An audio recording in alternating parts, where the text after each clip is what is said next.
Coming up on More Than Before. Don't let the haters bring you down. Don't worry about what everybody else is doing. Don't worry about how people see you. You got this.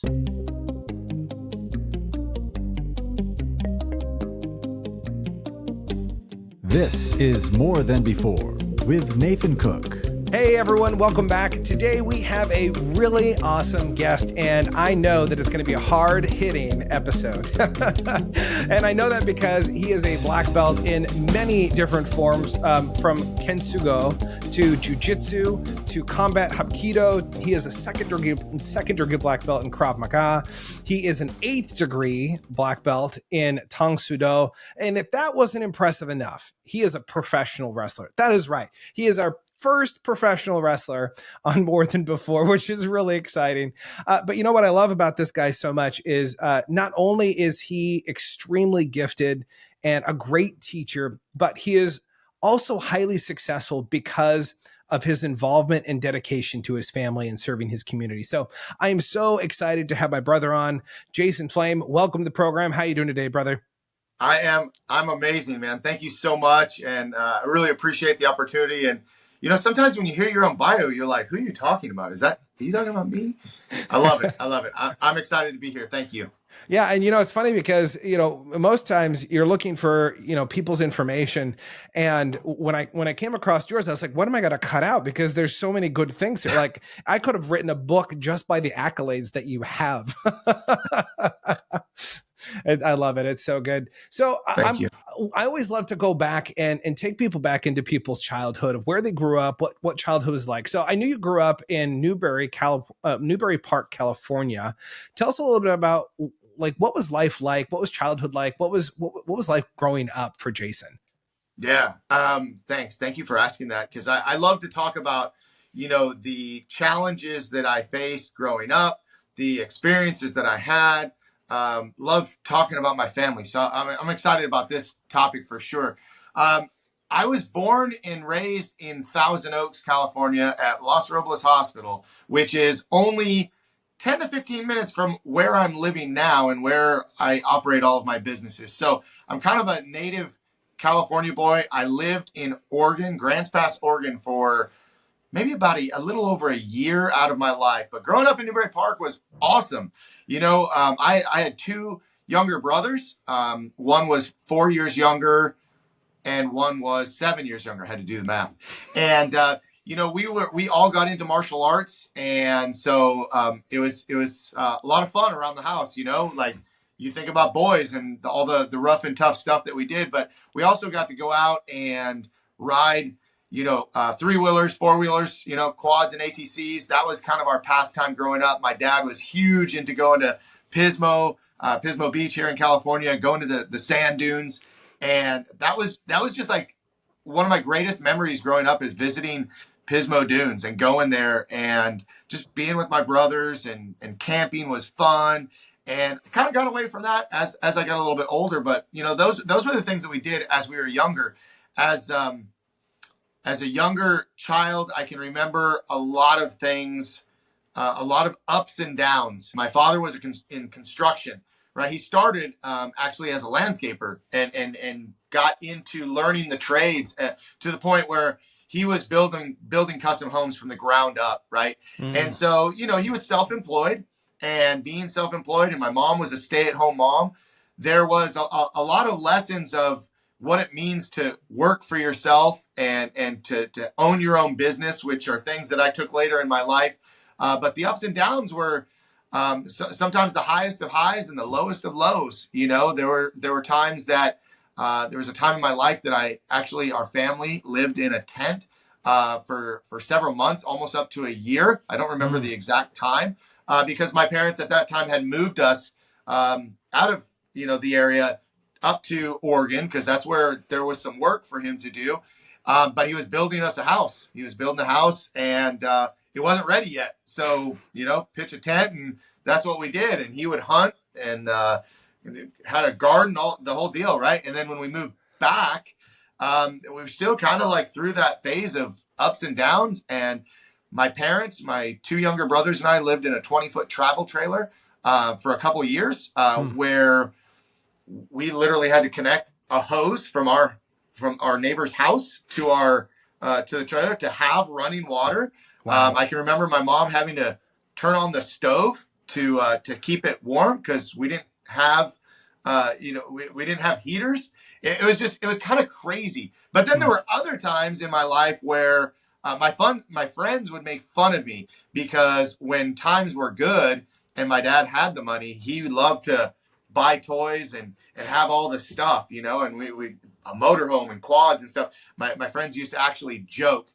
It would be like Memorial Day, and he's the, what do you get? Everybody asks, what are you getting for Christmas? What are you getting for Memorial Day? What are you getting for Labor Day? They thought it was funny that my dad would come home with these things. So the highest of highs, the lowest of lows, but I wouldn't trade it for anything because I learned so much about how to provide for my family, how to take care of my family, how to be together as a family. My parents have been married 50 years.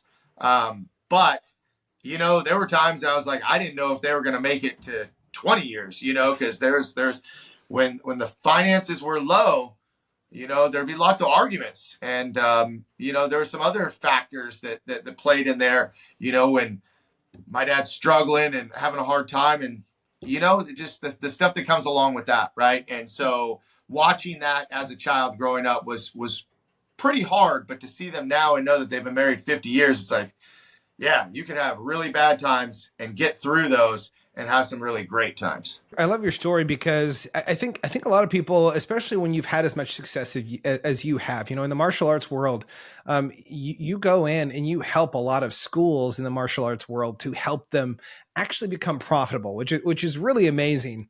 And definitely a conversation, which, by the way, if you want to hear more about that, make sure and go check out his podcast. And I'll mention that a little bit later on as we dive into the program here. But what I really love about Jason is truly your life isn't just all roses, right? There are those mountaintop experiences like in childhood where you just remember these amazing times, but then there's also these other times that kind of help to mold you of kind of who you are. I think there was, if I recall correctly too, you kind of had a crucible moment just outside of high school. Like you, if I remember correctly, you didn't have a good relationship with school, did you? School was not my thing. I could not wait. I literally could not wait to get out of school. I don't know if it was, the ADD or what, but like sitting in a classroom, listening to a teacher talk about something I could really care less about, was really hard. And looking back, there's a lot of lessons that I understand now that I didn't even know then. But, watching my dad, be self-employed and not have a boss per se, and being able to kind of pick his schedule and really go after his passion. I learned very early on that I wanted to open a martial arts school. As a matter of fact, I was still a teenager when I decided that I wanted to become a martial arts school owner, become a martial arts instructor, because my instructor had given me the opportunity to, jump out on the floor and assist with classes and, learn how to help people learn what I loved so much. That was kind of the theme for me a lot of times in my life too, was that I found something that I loved. I loved it so much that I was given an opportunity to teach it. Then I started teaching it and finding out, wow, this is so cool. And then I can teach others how to teach it, and that cycle was just kind of a recurring theme in my life. But yeah, going to school was definitely not my thing. I had one really impactful teacher. He was my wood shop teacher of all people. And of course, being that my dad was, a carpenter and in construction, a home builder, that was I was kind of used to being around tools and used to being around wood and making things and using my hands and, not sitting in a desk. Right. Yeah. And so this teacher, though, not only gave me the opportunity to do something that was kind of fun and be involved in a class, carpentry, cabinet making. In Newberry Park, California, there's a historic landmark. It's called the Stagecoach Inn. And the Stagecoach Inn actually hired our program, our school, to come and build a replica of the Stagecoach School that was used back in the 1900s. And so I got to be, my class was the first class to start this project. And my younger brother was the class to finish it. So, I mean, like, how fitting that what my dad did for a living is what my brother and I were really into in school. And so that was just one of the things that kind of, he would take me on jobs too, this teacher, I don't even know if that was allowed, but, he'd hire me to do side jobs, but I realize now that he didn't hire me to do the side jobs. He hired me because someone would pay him to have a helper. And the whole time we were working, we'd be talking. And when we were talking, he'd be teaching me. And I didn't realize he was teaching me then, but, just little things about working hard and going after my passion and doing what I love and being who I am and believing in myself. He was actually the first person other than my parents that when I said, I want to open a martial arts school, he was like, you can do it. I know you can. Dream it and go after it. Randy Porter was the most influential teacher that I ever had in all of my years in school. And I graduated high school in 1992, right? We're talking 32 years ago. And I still remember this man for what he saw in me and what he believed in me. And that's what kept me in school. That's probably the only reason that I ended up graduating high school, because I really just wanted to take the GED. I wanted to go to adult school. I literally just wanted to drop out. And my parents just kept kind of pushing and reminding me to stick with it, even though neither one of my parents were high school graduates. Neither one of them graduated high school. They still gave me the little nudge to stick with it. Wow. So I'm curious, because later on you went back to school and you got a college degree. So what made you go back to college? It's funny to me because, like when I graduated from high school, I was like, I do not want to go to college. I just want to be done. And I remember it was my martial arts teacher that actually looked at me and said, you need to go get a college degree. And I'm like, well, why do I need a college degree? He's like, so if you decide that you're going to do a martial arts school, if you want to teach, because I was like you, I wanted to start my own school. I wanted to grow it because I love the martial arts world. So much that I wanted to dedicate the rest of my life to it. And he looked at me, he said, because you'll never be able to look a student in the eye and tell them to go to college. If you haven't done it first, you can't tell someone else to go to college. So I'm curious, what drove you later on in life to go back to college then? There's a very simple answer as to why I went back to college, and it's all about a girl. All about a girl. I love it.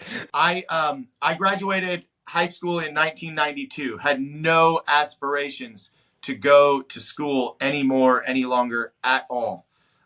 Moore Park Community College is one of the top 10 community colleges in all of the United States. It's right here in our backyard. I knew about it, and I had friends that were going. I had friends that were going all over the place to school, but I just wasn't into it. And about 9 months later, I meet a girl at a football game, and that wasn't the most pleasant experience, and we didn't really connect then. But we met up later, and we connected, and that's an even longer story. But long story short, my wife graduated high school in 1993. She had automatically decided that she was going to Moore Park College. Her brother had gone to college, and her family was in support of it. They weren't really pushing it either.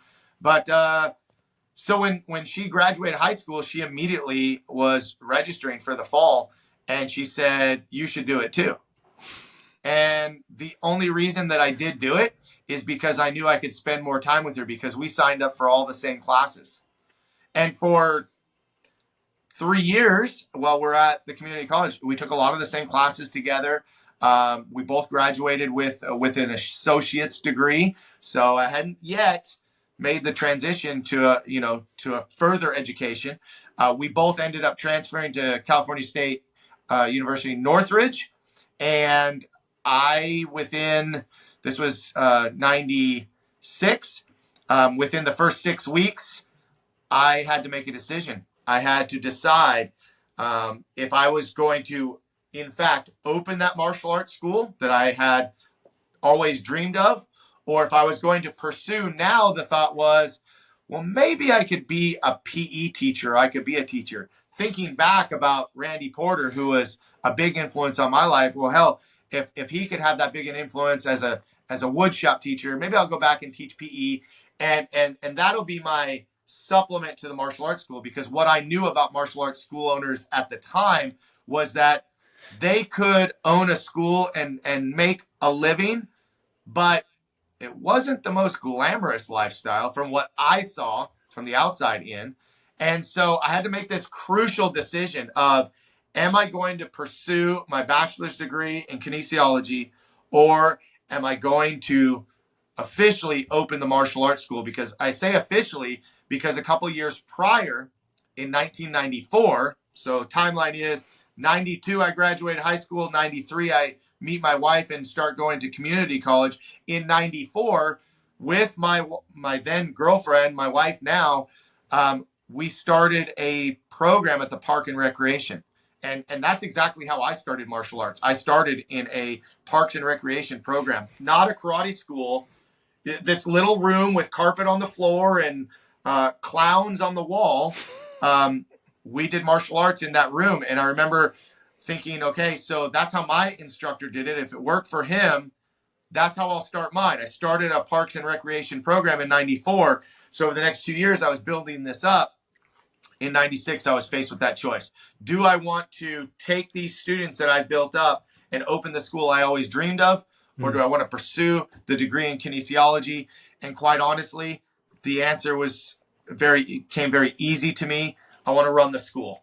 And I want to do that. My wife went on to get her bachelor's degree in psychology, which is amazing. And she had a whole corporate plan.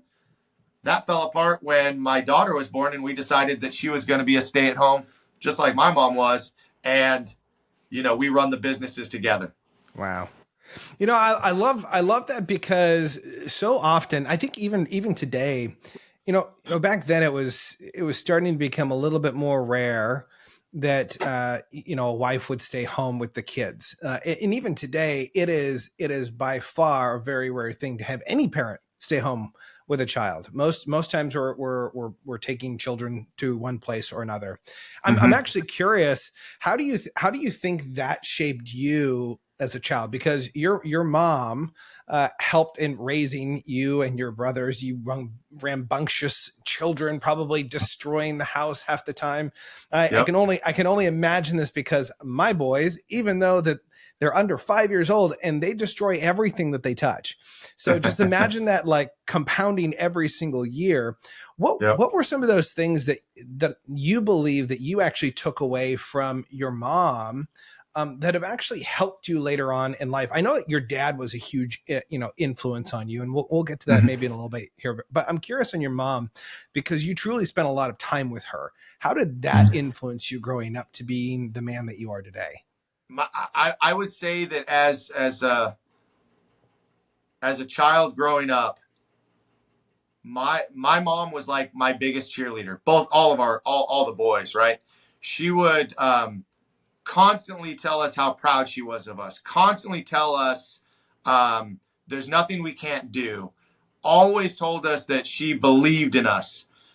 So there was just always that constant driving force of support. I said I want to open a martial arts school, and she was like, cool, right? Like, it was like anything that I wanted to do, she was in support of.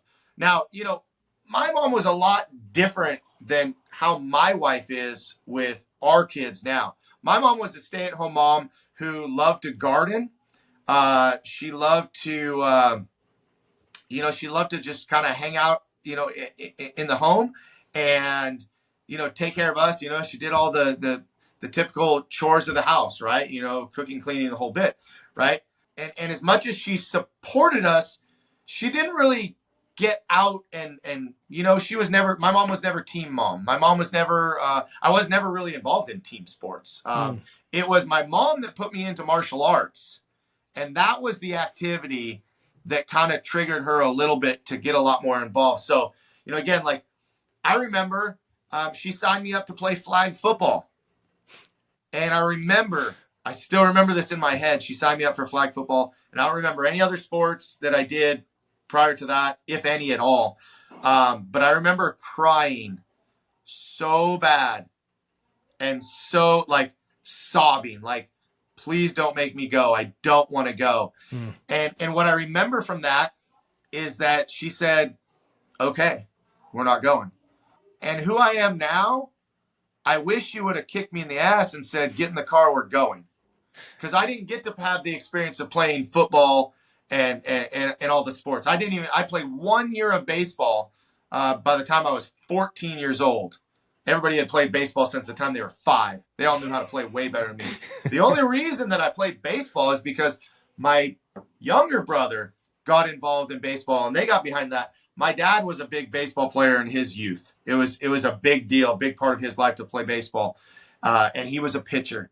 And my brother became a pitcher, and that was kind of a really big bond for them. And so I played baseball because my younger brother played baseball. But I wish my mom would have pushed me. I wish she would have said, "Go play. Don't wuss out. Don't take the easy way. Just go and do it." But she did. She just let me not go to that tryout, if it was even a tryout at that age. But at 10 years old, she did sign me up for martial arts at the Parks and Rec. She brought me to class. Obviously, I couldn't, how else am I going to get there, right? I'm not riding my bike there. I couldn't drive. So mom was taking me. And I didn't realize this until much later. I didn't know this as a kid, really. But my mom wanted to do martial arts when she was a kid. And her parents told her, no, you can't do it. Girls don't do martial arts. I can't believe that they said that, because I would never agree with that now. Yeah. Having my wife, who is a 4th degree black belt, and a daughter who's a 2nd degree black belt, and some amazing female martial artists that are out there. But her parents told her, no, you can't do martial arts. It's not for girls, And so she had made a promise to herself, I believe, that when she had kids, she would put them in martial arts. And I think that her interest in martial arts, by the way, was Elvis Presley. She was the biggest Elvis Presley fan on this earth. I mean, I don't know anybody that loves Elvis as much as my mom. And so I grew up listening to all the Elvis music. I love Elvis to this day. But, Elvis did martial arts. And so I think that's kind of, what sparked some of that. Because there wasn't really a lot of martial arts that was even popular back then. I mean, like Bruce Lee was Kato on the Green Hornet. Like, you didn't really see much martial arts other than that. And so, but she was very supportive once I got into martial arts. She never let me miss classes, always there for every test. And again, totally supportive. So my mom was really the cheerleader. She was really supportive, always believed in me and gave me a confidence. She used to say something, "You're the best. F the rest." That's what she would tell me all the time. I don't know why that sticks in my head and why I throw that out there now, but when I think of my mom, I hear that in my head all the time. And I know what she meant by it was like, don't let the haters bring you down. Don't worry about what everybody else is doing. Don't worry about how people see you. Just, you got this. And by the way, my theme song as a wrestler later in life was "You're the Best" from the Karate Kid. So I love we'll that add so that much. to the more coincidences that come up, right? Well, I love, I think there's something about moms that see something in you and they try to expand that in your life as best as they can. And I almost wonder if your mom saw you playing baseball and maybe she had a nose to say, you're doing this because you're seeking approval from your father. You're kind of seeking that bond. And maybe there was a bond there that your mom was like, I want you to be in martial arts. Yeah. But there's something, I don't know, there's something about when you see your kids starting to do something that they're really good at, that's when you start pushing them in. Like I remember for me, and I didn't learn this until later on in life, but I got all the way up to a brown belt and then I was going to quit. I was literally months away from taking my black belt test. And I was like, I'm just going to quit. I'm done. I don't want to do this anymore. I'm sick of it. And my mother, I love her. She said, no, you're going because we paid for it. You're going for the rest of the semester because we paid for the semester and we don't get our money back. You go and you get to do this. You don't get an option. And what's funny is if my mother hadn't pushed me at that place, in that point in my life, I wouldn't have had a 3rd degree black belt in my life because I wouldn't have pushed myself. I wouldn't have gotten to that place because I think my mother ultimately knew it was something that I needed to do, but maybe I was distracted by other things. So I almost wonder if maybe that's something that your mom had the perception of going, you know what? I don't think baseball's his thing. Let's put him in some other things. And then, martial arts, she's like, yeah, this is what we're going to do. And we're going to push hard on this. I'm curious, in your life, at what point did you start to toy with the idea of being a professional wrestler? Because martial arts, like most people, they think of like, oh, martial arts, punching, kicking, hitting, those kinds of things. They don't really think about it in terms of the sport of martial arts, right? Like, forms and those kinds of things. When you transition into wrestling, it almost seems like a completely different field. In some ways it is, but in a lot of ways it's not. There's performance, there's techniques. How in the world did you go from martial arts to professional wrestler? Well, it was actually martial arts led me to professional wrestling and gave me the opportunity to get involved. So as a young child, and growing up, like the WWF and WCW as a teenager, watching those and watching the Monday Night Wars. But even before that, to me, like Hulk Hogan, Ultimate Warrior, Macho Man Randy Savage, Ricky the Dragon Steamboat, right? Karate guy. Yeah. Watching that was way better to me than Batman, Superman, or any superhero, right? So like turning on pro wrestling and with two brothers, right? We're doing suplexes and body slams on the bed and all the stuff, right? And so I just grew up loving it, right? Absolutely loving it. And, as a teenager, then the attitude era started kind of about, early 20s, kind of finishing up the community college. I've pretty much made the decision that I'm not going on to pursue my college career, and I'm going to open a business, right? Mm-hmm. Well, remember before I was talking about like the PE teacher thing was kind of the backup to being the karate school owner. Well, then I started thinking, well, maybe I could be a pro wrestler and own a martial arts school. I remember telling my brother-in-law, I'm like, I'm going to gain weight. I'm going to get to like 250 pounds. I'm going to go try out. He kind of laughed at me, and everybody kind of laughed at me and thought that was the most ridiculous and silliest thing ever. I got to the point where I really got serious about it. Back then, there was no internet. Like I couldn't just go online and Google it. And, there wasn't YouTube. No. I had to. So I had to write a letter to the school. It was Ultimate Pro Wrestling, and that's where John Cena trained. And I wrote a letter, ended up connecting with a guy named Big Schwag, Brett Wagner. And we had a phone conversation. He received like my application in the mail, and he invited me. He's like, come down, come check it out. And I was like, okay, cool. So I went down with a couple friends, and I went to the school, and I walk in the school, and I'm like pumped the whole way getting there. And when I walk in the door and I look at the people that are in the ring, the Ballard brothers, who famous tag team here in the SoCal area, they were the trainers at this gym. And I'm watching and standing there and listening, and one of them comes up to me and they say, so are you here for class? Are you here to train? And I took this big deep breath and hesitated.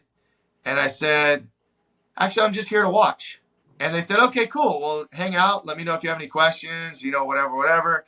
And I stayed for a little bit, and I ended up leaving.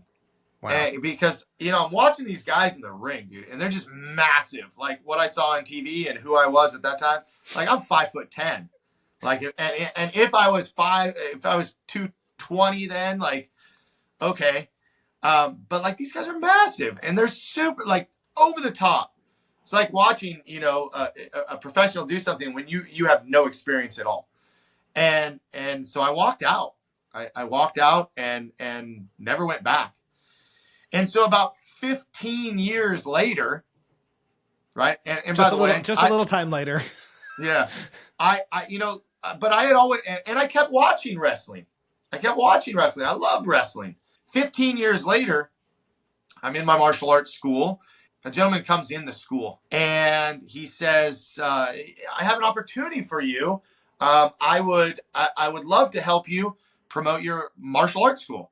I mean, he was pretty good at marketing too. Like he said all the right things, got me hooked. His name is Barry Cohen. They called him BS Cohen. And so he came in, man, and he turned it on, and he knew just the buttons to push. And he said, why don't you come down to the show where you can set up a table, you can hand out your flyers, you can do the whole bit. I'm like, I'm in, like what is this? And he says, oh, it's just this, we have a pro wrestling show at the Boys and Girls Club in Simi Valley.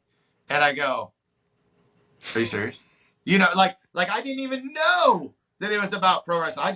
He was so good that he told me he was a promoter. He didn't really say what it was.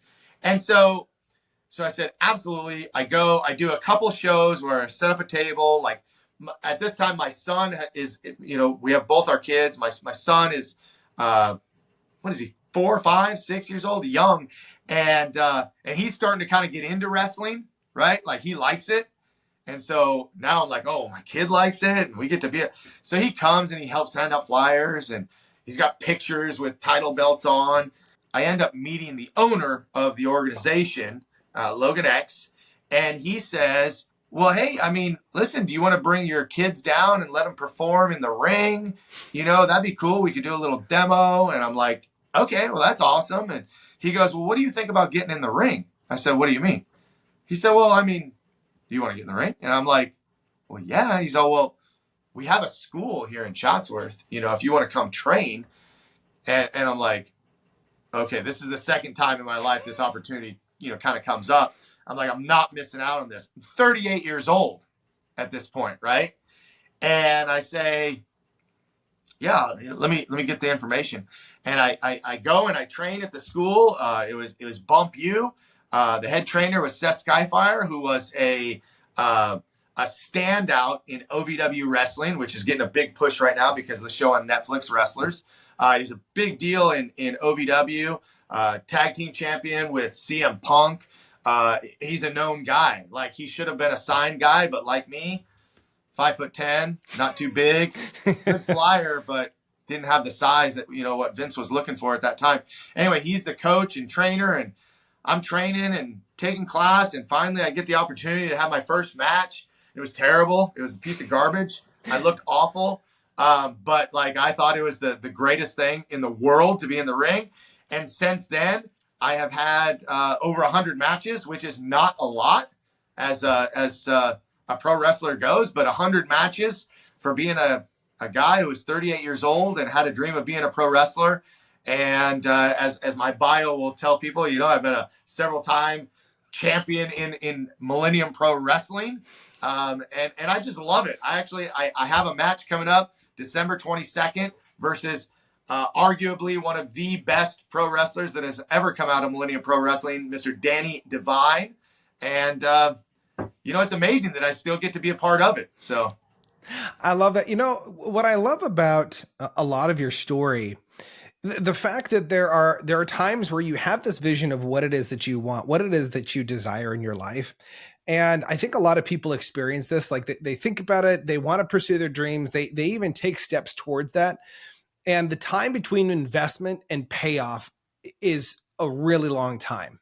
Mm-hmm. In fact, a lot of opportunity is like that. You prepare for it, and then you continue to prepare for the opportunity to present itself.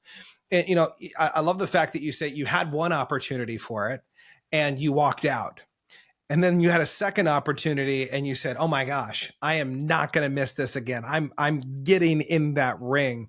And I love that. At one point, I even recall that you said at one point you found yourself living in a 20-foot trailer, a travel trailer with 5 family members, relying on the support of other people around you for food and for clothes. Like, life was not always on the up and up. Like there right. are major dips in people's journeys. And I think a lot of people right now, they have dreams. They've maybe taken a couple steps. They've maybe had some really hard doors closed in their face. They've lost money. They've lost opportunities. And maybe it hasn't worked out quite that much, but I would love to hear a little bit about that specific story. You find yourself in your travel trailer. You're with your family, you're trying to make things work. Things don't seem to be working quite in the way that you want. What brought you from a place right there to where you are today? What do you think that was mentally? Yeah. At that time, I was in absolutely no control of that situation, right? It's my mom, my dad, my two brothers, and myself, right? And I want to say this is probably in the ages of, maybe 9, 10, 11, probably around that time frame, right? Now, of course, living in that travel trailer was rough, but at the same time, I mean, we had Christmas in this, in this travel trailer. We had birthdays in this trailer, right? And when I say trailer, I'm not talking about like a trailer home. I'm talking about like a 20-foot. You attach it to your truck and pull it from here to there. We were in the same spot. We were living on the land that, once again, for the second time, my father was building my parents' dream home, right? Mm-hmm. And he has done this more than 5 times, I believe, where he has built our home from the ground up. And so we're living in the trailer because they own the land, and the plan was to build this house. And from then until now, I mean, geez, so many things have changed. But what hasn't changed is remembering how little we had and how I didn't even know it was a big deal. Mm. I went to school wearing hand-me-downs that, who knows, where we got them. I went to school having donuts from a brown paper bag that our neighbors brought home to us because they were left over from Bob's Big Boy. That was my breakfast. Thinking, I got clothes, I got food. Like, looking back now, I don't know how my parents did it, man. I really don't know how they did it, because I know as I know my dad and I know how I am. That had to be a very humbling experience. Now, of course, my dad is a pretty minimalistic guy too. Like, he could pull up and just camp anywhere, but he's built these houses that are the most amazing houses, and huge and decorated the whole bit. So it's like, I've seen both sides. I've seen that lowest low. And sometimes that's the driving force for me. Sometimes that's the reminder that I don't ever want to end up there. I thank God that my children have never had to live that life. I made it. I'm strong. I feel good that I went through it. I would never want my kids to go through it.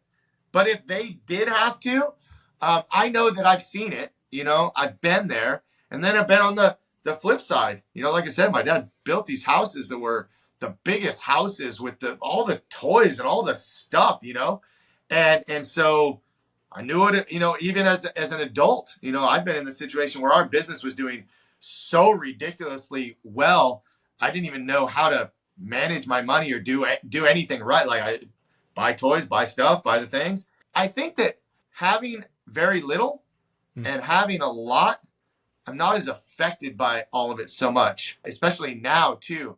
I feel like in this stage of my life, as I get closer to 50 years old, a lot of the stuff, that I've desired and worked for, it's like the most important thing to me now is what must have been important to my parents, is that our family stuck together. Our family took care of each other, and we spent time together. That's the most important thing to me now, is that I get to be with my wife. I get to be with my kids. They're still, 21 and 18. They're still living at home for now. And they haven't moved out yet. But it's just like, that's everything to me. Time is everything to me. All the other stuff is kind of faded away. But yeah, looking back, there's still a little piece of me that says, like, where you've been, keep looking forward, keep moving forward, and learn and grow from that. Kind of reminds me of the Les Brown quote where he says, money isn't everything. And he said, but everyone wants to find out for themselves. Right. Right. And it's funny though, because even as I've grown older, as you've grown older, you kind of come to this point where stuff really is meaningless. Like it doesn't matter how big the toy is or how great the toy is. At the end of the day, family, your relationships, the people that you get to pour into, those are truly some of the greatest things that you can have in your life. And I want to circle back because I'm curious about this. You and your wife have been married for a number of years. Mhm. And I'm sure you guys have gone through your ups and downs. But one of the things that's, I think, really fascinating to me is that many people today struggle within their relationships with their spouse. But not only that, if you were to add a business component into that, I think a lot of people think, oh my gosh, Jason's absolutely insane. He not only is he married to this woman, but he's also working side by side with her every single day. I'm curious, what have been some of those lessons that you've pulled from your parents' relationships? Because for them to be married for 50 years, for them to go through financial ups and downs, having the great house, but then also living in the tent, living in the trailer, like you got to watch your parents go through those stretching moments. How did Mhm. those affect your marriage? And what were some of those things in your own marriage that you hope that your kids kind of take on, that they are able to emulate later on in their relationships? There were a lot of things that my parents taught me about marriage that remind me of what I want to be. But there was also a lot of things that my parents taught me of what I didn't want my marriage to be. Mm. And I think that my parents are so very different people. My parents have very different interests.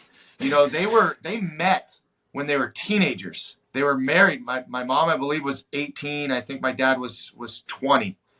And so they were young, real young. And I am absolutely proud of the fact that of all my friends and all the people I know, almost every single one of my friends' parents were divorced, had broken up.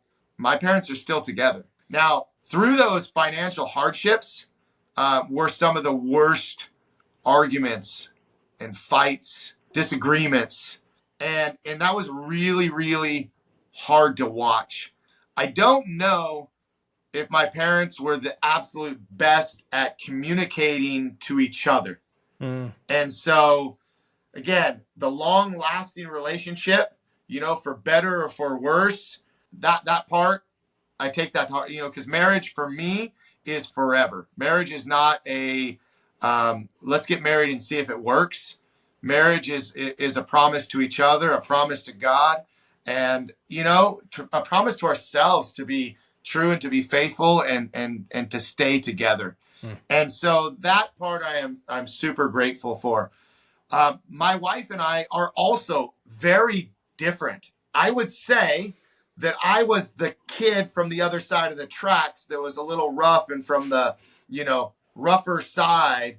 And my wife was a little bit more, a little more spoiled, right? Listen, I grew up in Newberry Park. She grew up in Agora Hills, right? Like, the hills. So it was a different lifestyles, Yeah. right? I mean, she had a pretty straight and normal, whatever that might be, relationship with her parents and growing up. The differences that we have are what make us so great.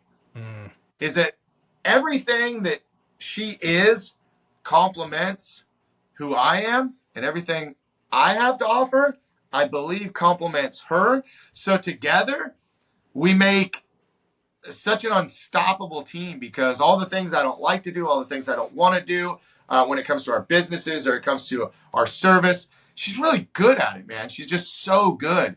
She's exactly the wife I wanted to have to be a mom to my kids because not only did she get to stay home because that was not her, my wife, had planned to have a corporate job, and so we would have a dual income household. And quite honestly, I thought that she was going to be the breadwinner. I thought she was going to be the one to be taking care of me. And she didn't want kids. She didn't like kids. I love kids because I taught kids. When we got together, so much morphed and changed. I wanted kids. She didn't. Well, we end up having two amazing kids, a boy and a girl. My daughter is just like her. My son is a lot like me, and they both share qualities of either one of us. And my wife became the mom that I think I wish that my mom would have done some more of the things that my wife does. And maybe I only think that now, seeing it, looking back, right? But Yeah. my wife has been room mom, team mom, and involved in literally every aspect of everything that my kids have done from the time they were born until today. Like, I mean, she's still so super engaged, right? Yeah. And so, you know, in our business, right, people ask all the time, how do you guys work together? Well, first of all, we don't sit across the table from one another, and we don't have to be in the same building at the same time all the time. She handles the stuff that she handles really well. I handle the stuff that I handle really well. And we have cultivated and created a team that does everything else. And so that's how we're able to work together, is we really have a good understanding of who is responsible for what and who is better at doing certain things than others, and staying in our lane. You know, I'm not going to sit here and tell her how to do what she does, because she does it well. And she's not going to tell me, well, she might sometimes, but tell me how to do what I do, because she knows I do it so well. And so not only have we built the martial arts school together, because again, remember, we've been married. Next year will be 25 years. Wow. And we had been dating 6.5 years prior to that. Wow. So we've been together, quite a while. And from day one, man, she was at when I started that park and rec program, I was in uniform on the mats, the fold out mats that I had to put out every time we went in. And we would set her up a little table and a chair, and she was the front desk. She would check everybody in, do the paperwork, do all the face to face. I would do all the teaching, right? Yeah. And so it's always been like that. And in our community service, she is an amazing community connector. She knows how to put the right people together. Between my wife and I and two other couples, we helped create an event called Holiday on High Street. High Street is a historic landmark here in our city. It goes right through the center of town, and that's kind of where all the magic happens. Well, we decided that we don't really have an event that celebrates the holidays. We've got a Country Days parade, and we've got this and we got that, but we don't really have anything in the holidays. And as a group of three couples sat down and had a conversation 3 weeks later, that we put on an event with several thousand people, where we had a tree lighting ceremony and the snow and all the stuff. My point is that now we're in our fourth year or fifth year, and my wife really kind of spearheads the event a lot more than she did before, and has a group of people that she works with, and she could bring all the right people in and bring all the right people together. I always say people love her. Like, they don't love me the way they love her, right? Yeah. It's just, I don't know. Maybe I don't know. I'm just. They love her because she's kind and she's got that great, you want to be around her. They love you, but you're just what's that old saying? I think it was a Bucky Covington song. I learned religion between a Bible and a belt. Mama was the one that, loved and cared for me and was really kind. And dad was like the fire and brimstone, like, yeah. And maybe that's probably, between you and your wife. Your wife is a little bit more of the nice, like, oh yeah, we want to spend a lot of time with her. And it's like, well, Jason's really great when you need to get things done. Yeah. And that's funny, because I always joke with her. I'm like, everybody loves you. I'm just good at heavy lifting. So again, like, the working together thing has been, it's been so easy, like literally gift from God that this woman was put in my life, because from day one, she was just as supportive as my mom was. Everything I did. And you would think that, like, a woman that's getting ready to, a young lady that's getting ready to get married to this guy who's starting a karate school that doesn't. Hey, maybe you should get a real job. Maybe you should go find something down the street, 9 to 5 job, right? Yeah. Heard it a million times, but she was always like, all right, well, what do we need to do? What do we need to do? What's the next step? How do we make this happen? never a doubt, and never once said, everybody else would say, when are you going to get a real job? Never once asked me that. Wow. Like even when we were married, when we first got married and she had her corporate job, you know, she'd get up at 6 a.m., take off for work. I'd get up at like 10 or 11 because I didn't have to be in the karate school until like 3. She would get up and like leave, seeing me in bed, sleeping, you know, like, I mean, I'd get up, clean the house a little bit, you know, I kind of take over some of that responsibility, but I was like, I don't know. Like, I mean, it's not the equivalent nowadays of, you know, the wife gets up and leaves and then, you know, her husband's sitting and playing video games on the couch. You know, it's it's a little different. But you know, one of the things I think that makes this so amazing, and I don't know if this would have worked as well if you both hadn't been so in tune with who you were created to be. Like, you guys knew what your gifts were. You knew what you were good at. And you guys stuck in your lane. So you didn't cross lanes. Maybe you discussed things here and there. But I think a lot of times in marriage, what we do is we look at the other person. We say, well, you're not good at this and you're not good at that. And, well, it's just not going to work. Versus looking at the person going, oh my gosh, you're really good at the books. You're really good at marketing. Oh, well, you're really good at the teaching aspect, and, you know, fill in the blanks. And I think a lot of times we don't look for the good in our spouse. We don't look at their gifts. We look at their downfall. We look at the things that they're not good at. And I think that's what really makes this spectacular. What you're saying is that you both knew who you were going into this. And because of that, I think that truly expanded and contributed to the success that you've seen. Now, I will tell you, if we're going to talk about pro wrestling again, and this is a subject where that whole thing about my wife being supportive and loves everything, and pro wrestling is the one area that is not her favorite. And just because you talked about, you know, injuries change your life. I actually dislocated my shoulder in a wrestling match, and had to finish the match with a dislocated shoulder, which was the worst pain I've ever suffered. I literally had something that I loved so much be ripped away from me because I couldn't do it, you know, and it took me, you know, more than a year to recover. And of course I made a comeback. But that, you know, those types of things. And I've had other injuries that have sidelined me from the things that I love. And it's really hard. And especially as I continue to get a little bit older and my body is, you know, getting older with me, you know, I struggle with the athlete and the competitor that I was as a young man versus who I am now. Like, you know, getting in the ring, I'm not the same guy that I was even when I was 38 years old, let alone when I was a high-level competitor in my 20s. And it's hard to look in the mirror and say to myself, like, you know, just go out there and give it your best shot, you know, go out, give it all you got. And that's still not even close to what I once was. You know, that's a very humbling piece of information, piece of, you know, experience that I've got to live with, where it's like, I'm not even a shred of the person that I once was. In that respect, having said that, I'm much wiser as a 50-year-old guy to know what I can do and what I shouldn't do and what I won't do now than I probably would have just thrown caution to the wind at 20 years old.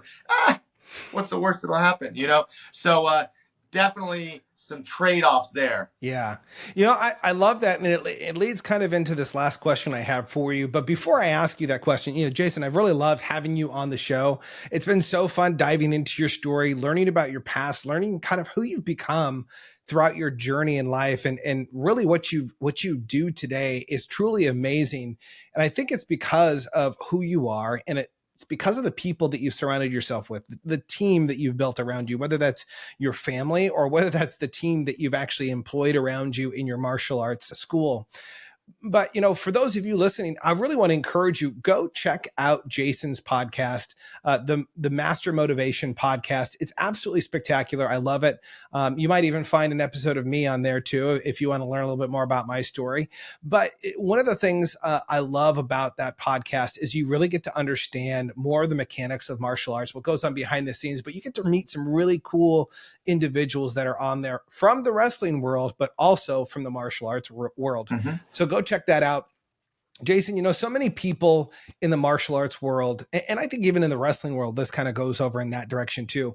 But so many people make massive investments in their body. There's nothing wrong with that. I think that we should train our bodies. We should make sure that we're putting the right fuel in our bodies. We want to make sure that we're fit enough that as we get older, we're not going to fall apart, right? But I think that there's a habit that a lot of martial artists have, that a lot of school owners that a lot of wrestlers have, that they focus more on the training than focusing in on their mind of what are they learning, not just in the dojo, in the school, but outside. And I know that you have spent a lot of time, a lot of money investing in your own mind, expanding your mind, learning about leadership, learning about communication. And I'm curious, why is outside learning, why is mastering the mind so important? I know there's kind of a little bit of an inkling when it comes to martial arts that we go, oh yeah, when you master your mind, you master your body. Yes, that's true. But there's another key to this. It's not just mastering mind and body. It's also mastering learning, which I think that you are a lifelong learner. Since I've known you, you go out and you learn at the feet of other people. That's why I think you're a humble guy. I think that you know way more than you actually lead on to, because you're constantly learning at everything that you do. Why is life learning so important? When it comes to being a life learner, if you're in a position of leadership, right? And I'm working with students, right?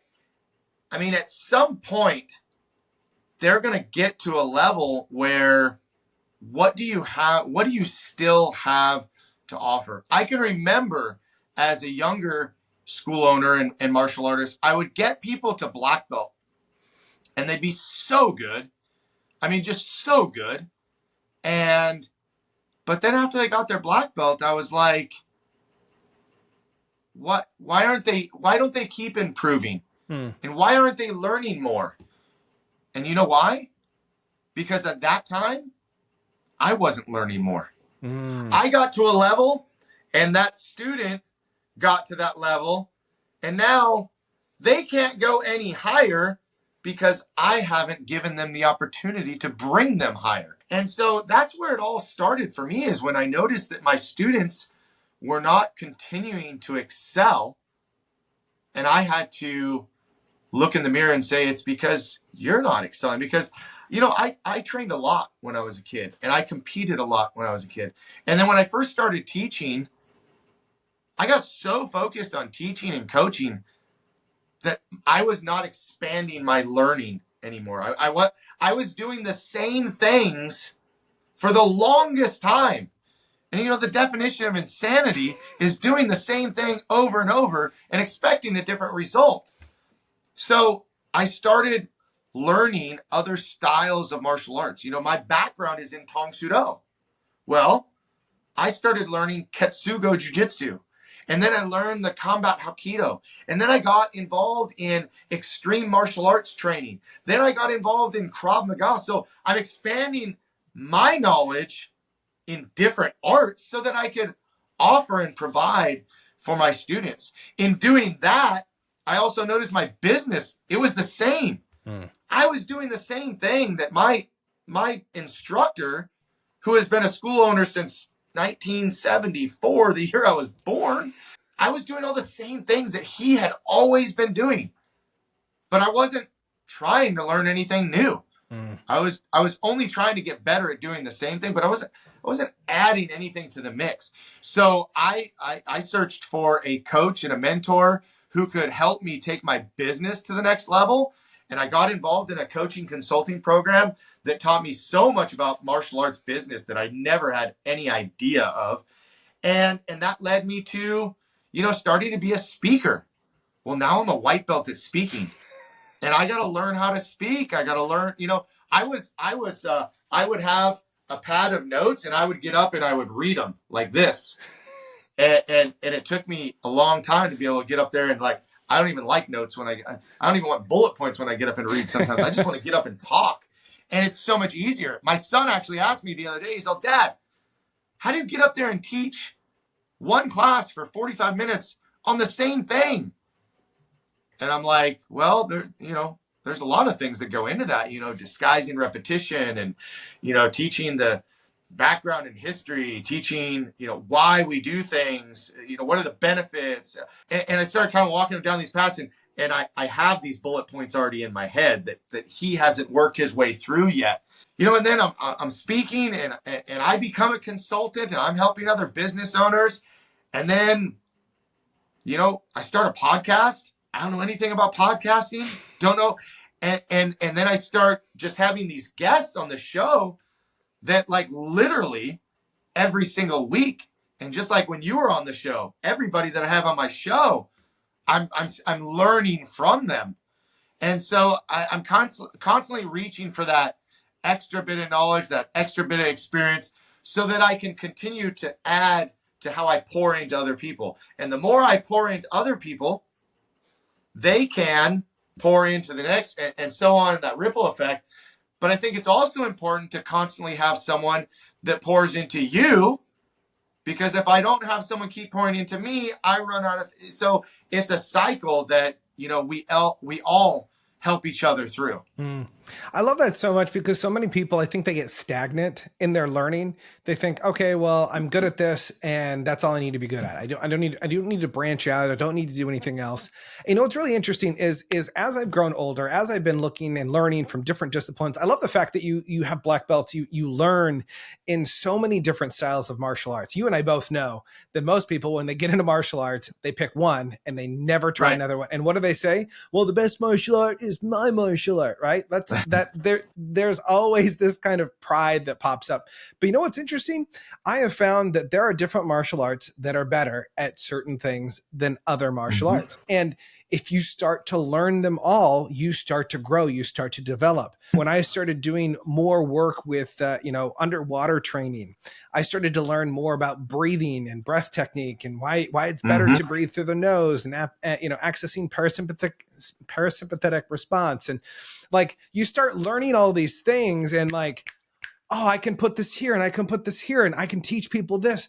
And all of a sudden your mind, your world expands because you've learned something. And I think truly the death of a person is when they become stagnant and they say, I'm okay. Right. I'm okay. I don't need to learn anymore. And so I absolutely love this. I love this about you, that you are a lifelong learner, not just because you want to improve yourself, but because you want to improve other people. And I hope you hear that. If you're listening to this right now, I hope that you are pouring into someone else. I hope that you share this episode with someone, that you pour into them, or not even this episode, anything that you're learning right now, whether it's a book or a podcast or YouTube or whatever it is, go and pour into someone's life.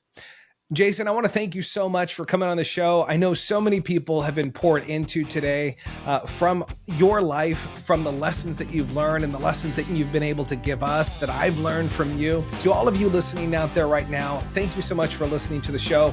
Make sure to like, rate, subscribe, and share this episode with a friend, especially with a friend in the martial arts community. And if you are in that community of martial arts, check out Jason. Go reach out to him. He's got some really great tools that can help you out. Until next time, remember to be more, see more, and experience more than before.